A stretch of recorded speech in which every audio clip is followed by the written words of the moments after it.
Let's watch this, guys. I spent 2 months in a SoD Leveling guild. Worst WoW experience ever. So I spent the past 2 months inside a leveling guild in Classic WoW Season of Discovery, and it was filled with drama and weird people. Heal me, mother! Burn your whole fucking bar, please. My tanking was too bad. Your tanking was...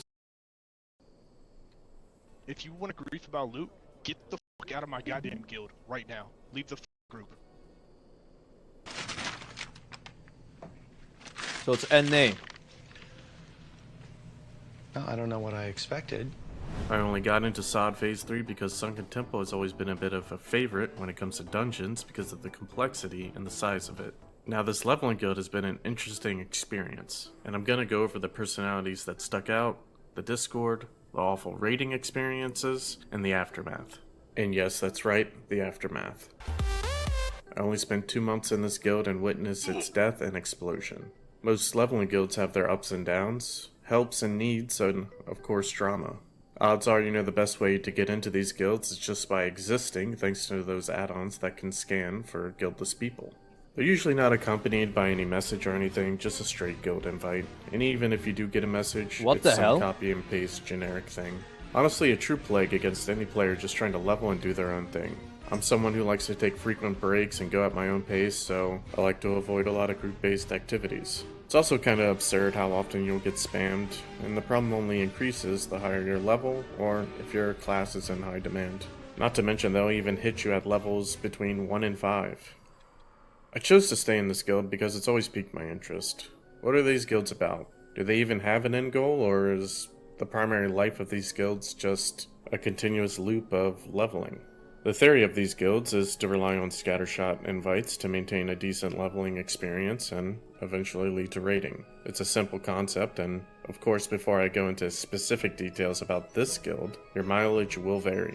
It's kind of funny in a way to truly see these communities operate like a small ecosystem and understanding how leadership truly sets the pace and ambitions for the rest of the community. And with these kinds of guilds, the egos are astounding. As someone who's raid-led and participated in hardcore raiding, speedrunning, parse junkies, all that, nothing compares to the actual egos I found in this guild. 100 parse.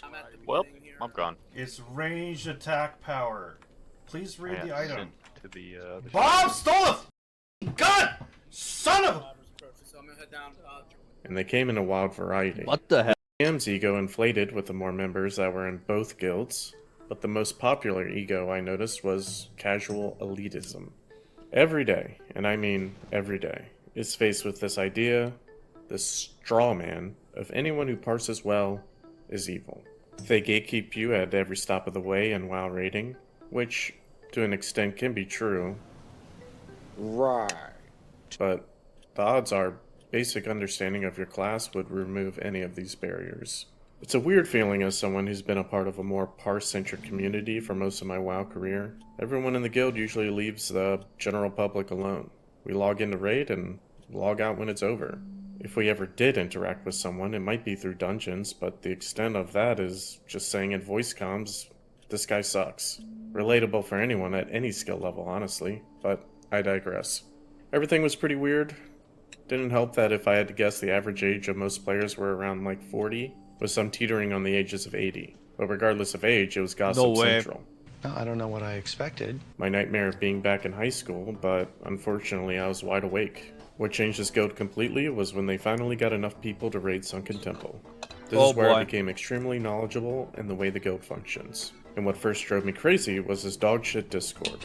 Now this part might be a bit nitpicky, but I think anyone who actively uses Discord can relate to the stuff I'm about to go over. That's a lot of channels. Video, I realize I do spend a lot of time on the Discord.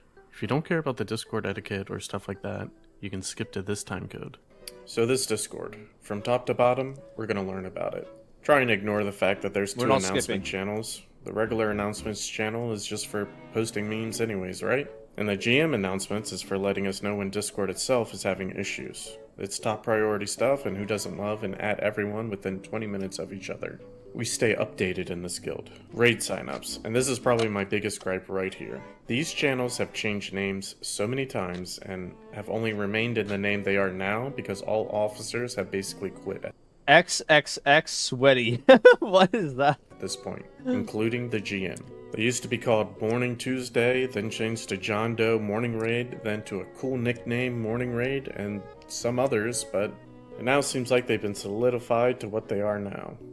As someone who's used signups, it's hard enough to get people to actually click the signups, but to constantly change the name of the channel for the actual signups itself is a recipe for disaster. Hate to see it. The main raid was even changed to Sweaty, which was just a cherry on top. Now I know you're curious. You have to be, right? What's considered sweaty to a mass invite leveling guild? Behold, 5 weeks in, after clearing Sunken Temple maybe 2 to 3 times before, the first and last sweaty run didn't even complete the raid, and have interesting numbers for being so sweaty. Listen, I know I'm being a little harsh here, but it's called sweaty, so be sweaty. No, I don't know. Oh hey, look, some voice channels. And of course there's a voice channel for each raid. Listen, if the raids aren't running at the same time... I'm reacting now. I'm there's actually zero gonna reason react for like multiple Asmongold. raid channels. This adds to the ongoing long list this Discord has. We're not even halfway through scrolling through this bad boy, but... Oh, wait, what are these guys? To be fair, DPS prep channel might actually have some value. Talk about consumes, gears, enchants, maybe even raid composition. But what the hell are healers and tanks prepping about? Being as there's only 2 tanks for Sunken Temple, I mean, like... Yeah, that's what not are the two really guys gonna talk necessary, about? to be honest. I'm gonna get threat, plant my feet, and never move again. Amazing. For the healer prep, I don't know, maybe talk about mana potion prices or something? Amazing. But I was wrong. Oh, how wrong I was. This 20-man was getting broken down like a 40-man raid back in the day. The healing officer is assigning a healer to heal certain groups. You are not to heal outside of that group. To limit your own healers in such a way is flabbergasting. I understand the direction and the mindset of this kind of delegation, and it could have some rhyme and reason, but that's for 40 raid content. But we're working on a budget here. This is 20-man. You only get like 2 to 4 healers maybe, and the healing classes shine in different ways. To limit priests and druids to specifically trying to heal just one group, it's insanity. Yeah, it's not good. Now we have raid information. It's literally announcements with all the ats it has to all the members. Nothing shocking there, just more Normally got fluff. logouts. This is given. like No, one of it's the a 2 logout sections that kind of serve their purpose, even if it's just a renamed announcement channel. Class help channels, I swear I see this in every Discord. And they're filled with like the same exact stuff any other Discord has. It's untouched. It's not. Dude, you should see the class channels in my tryhard guild. If you ever click on the channel, 90% of the comments are people complaining that their class sucks. Like, oh my god, they need to buff warriors more. I can't believe they're doing this. No, warrior, ah! Like, the warrior one is the worst, man. Like, it's like the never-ending people complaining about warrior. And then the priest one is like this. It's okay, guys. At least we're invited to the raids. Nothing good and not jack shit going on in them, and it's people just posting the most random shit. Like Is this what it guy is. who decided to add all members to say, if you have questions about ghost mushroom farming and mithril farming, please ask me. I have methods to share. For those who know, there is background with this guy here, but that's for another video. He's talking about just stealthing through This video Mardon hasn't gone and anywhere herding and yet, mining. but I'm But instead expecting of it just to get saying that in the message, he wants people good. to actively I'm gonna message stick and with this interact video, with guys. them. Alright. It comes with like a need to feel important, I guess. This guy's just More yapping fluff so here, far. Nothing really interesting. My favorite thing though is the macros channel is just like one post about how to make a macro. It gave me a really good chuckle. And then we get back to Macros channel. more voice channels. This Discord triggers me. Text channels galore, then a voice channel, and then more text channels, and then more voice channels. Incursion Group 1, Incursion Group 2. I can't, man. Then to further self-boost your own importance, we even have officer-specific hangout channels. Now these channels feel really icky to me. I don't know if I want to follow an officer to their specific sex dungeon channel. It just feels, I don't know, alienating. I don't know, it's weird. And we finally reached the bottom of the Discord. The complete barren. And PvP, for good no measure, one it takes me a gives a few shit. scrolls to get all the way down here. And I swear, PvP looking and at SoD this is from the a biggest normal meme, man. person with common sense, odds are you'll run into a channel before hitting the bottom that already describes what you're about to post.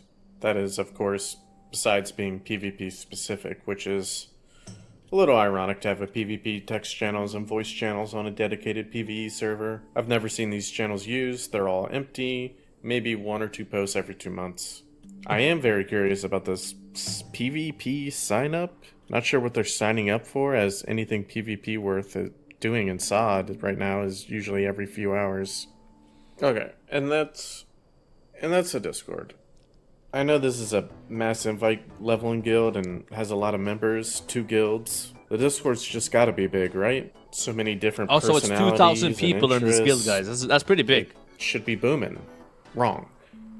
It's actually wrong. That's actually very far from the truth. The actual amount of Discord interaction with the mass invite guild is abysmal.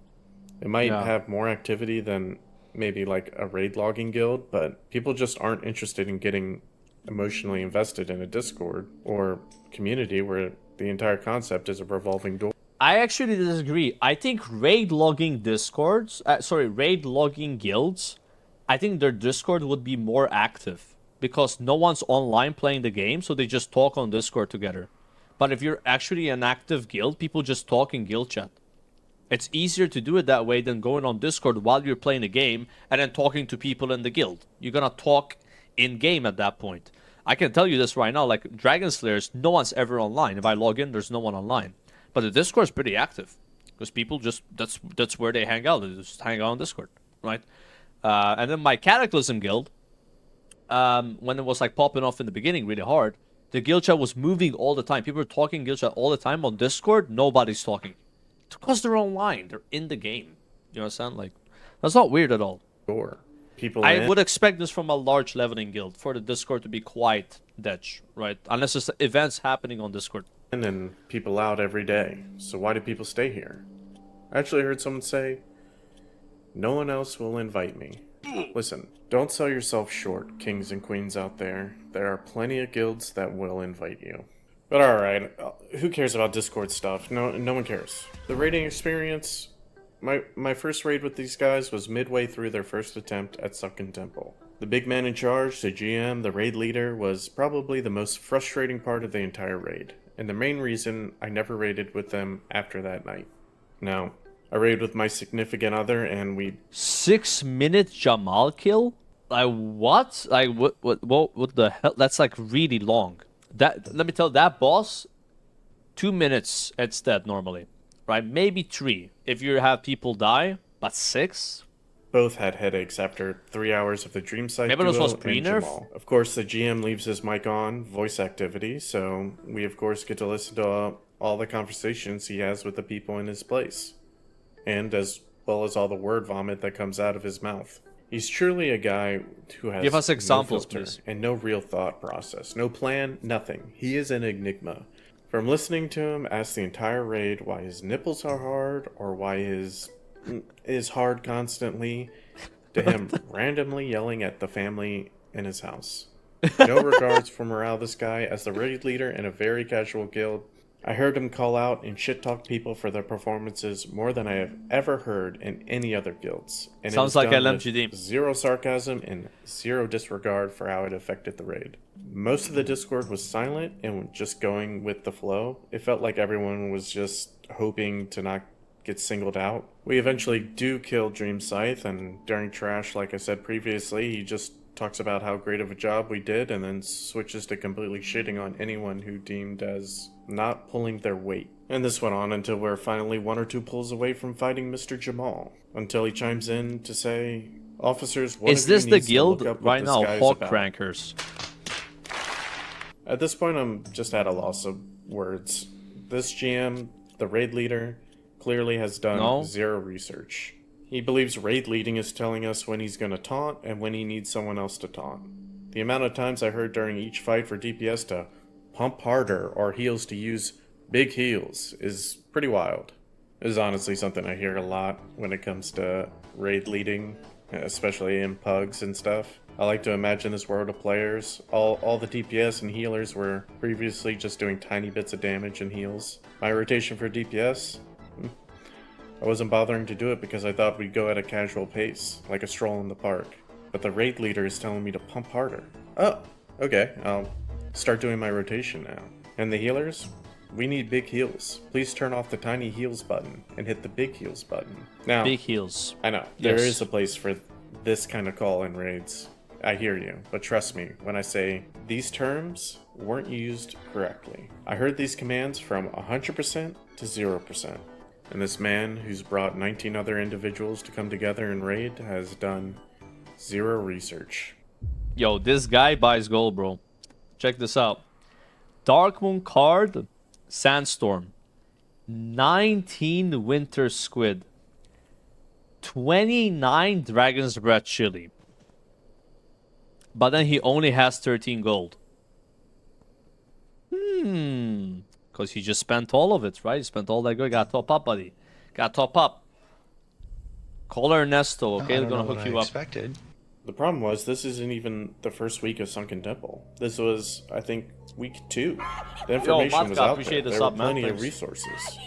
I wasn't getting any information from the GM or the officers, so I just checked myself and ended up finding more information in a single Google search than anything I heard out of anyone else's mouth. But there's a funny thing about this specific incident of Jamal, because just as he asked officers to search it up, I alt-tab out and just do my own because I've already lost trust in everyone else at this point. The GM decides to just pull, a la Leroy Jenkins style. Healers have just rebuffed since we did trash, so they have no mana. 3 people get locked out. Yeah, these guys are stuck out here. Consumes running, the whole 9 yards. Don't get me wrong, I kind of like the idea of communities and guilds that don't look up anything and experience each boss by pulling and figuring it out. That seems pretty fun. However, this was not part of the plan. Chat, what is wrong with this raid right now? Do you notice something about this raid? I don't see a single warrior here. And only piled on to the other issues, and of course, most of the raid voiced their frustration, and the GM just laughed. We Not a good eventually look. killed Jamal and call raid, and that's that. I reach out to an officer and explain why I won't be back for common courtesy because this dude was actually a good dude. He also informed me that a few others shared my opinion and I had already left. I found a new guild after this within the same night. That's how traumatizing the entire ordeal was. But that's not where the story ends Wait, so he only raided once with them? because I left my alt in the guild and still participated in watching the raids with their GM set to basically 0, so I couldn't hear them.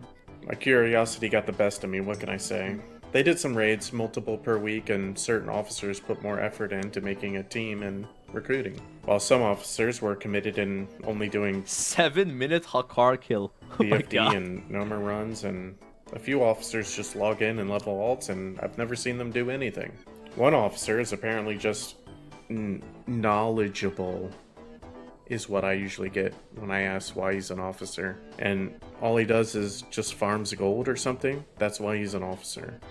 Eventually the GM kind of just dips out, barely logs in, while certain officers are busy recruiting specifically for people who want to raid. The This guy GM comes clicked bear back and form. notices they aren't recruiting enough lobies for his taste and tramples over the work they've done and causes issues. These officers eventually leave with all the raiders, and since then the guild's been at a standstill. The GM logged in one day and made some random people officers, hoping they might put in some work, but nothing's really changed.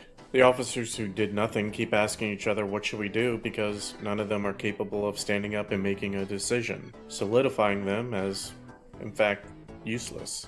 I also went and checked on the officers and raid members that have left the guild to do their own thing, and they're doing okay. More operating and behaving like a normal guild, which good on them. But unfortunately, they've decided to take and learn a lot from the previous GM. Their new Discord is now almost the size of the old one with all the text and voice channels, and their raid leading mirrors the GM.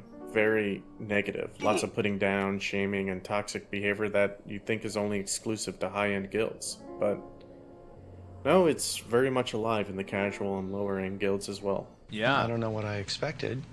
All right. That's how it is, though. Side note here. This is probably my biggest concern. The officers that left are a married woman with kids and a young 20s dude. Biggest thing that irks me about this new guild is the incessant love talk. I've watched some of their raids, and without fail, at least once a raid, the married woman will stop mid-conversation, mid-raid, to say how much she loves the younger dude. It's extremely uncomfortable, especially the way she says it. Of course, That's this so is all done weird, in bro. fun, That- but for what the the other fuck? people in the raid, no one else is invested in this joke, and it's usually really quiet after these remarks. It's strange vibes all around. They have policies of banning anyone who leaves the guild. They had an officer leave on his ult because he was going to put it in another guild, and that person was swiftly demoted, kicked, and banned from the guild forever. Because Yikes, I see Dictator got their way right on, haha. Dang bro, your girl power tripping for real. Leave on alt, get G kicked, all over, kinda fucked, guess. She was headhunting from the start, no biggie though. Kinda bitch move though, but hey. And you can share a screenshot, hope she enjoys. he didn't pass the message along before doing so. That, coupled with the fact that the guild has rats in it that will take any kind of venting of frustration and run to tell the GM in a heartbeat. This is when I decided to finally check out of the whole situation. At this point, we've reached just peak degeneracy. Instead of just observing the unique situations, it's revolved to just backstabbing and simping for this team or that team. While there are events taking place that will eventually cause another explosion in this guild, I've observed and offered help plenty, and I've chosen to leave them to their own devices. And just a small update, the main raid for this guild has eventually become more chill and getting things done, which is good. The other raids they try to host, not so much. Kids will be kids, and honestly this whole ordeal of these guilds has reopened my eyes. It's kind of funny. I had played this game since I was a teenager, and obviously as you age and mature, you kind of assume others would follow suit, but I don't know. Some things just never change. WoW will always just be a cesspool of drama. I don't want anyone thinking that There's drama I everywhere, man. just observed and watched the world burn. I offered help and suggestions, but even though a lot of these people say my feedback was appreciated, none of what I suggested was ever followed through. I tried each step of the way to try and offer advice to avoid disaster, and then disaster struck. And I did so in good faith, because while I did enjoy the drama content and experiences I went through in these guilds, I did also meet a few decent people. So much so that that officer that got kicked from the new guild, I suggested he speak to the GM of my guild and put in a good word for him to join. And he did join. So what would I say for people who don't have a lot of experience with these mass invite guilds? I'd say use them, if you're leveling. They are tailored for helping you with quests or doing dungeons needed for leveling.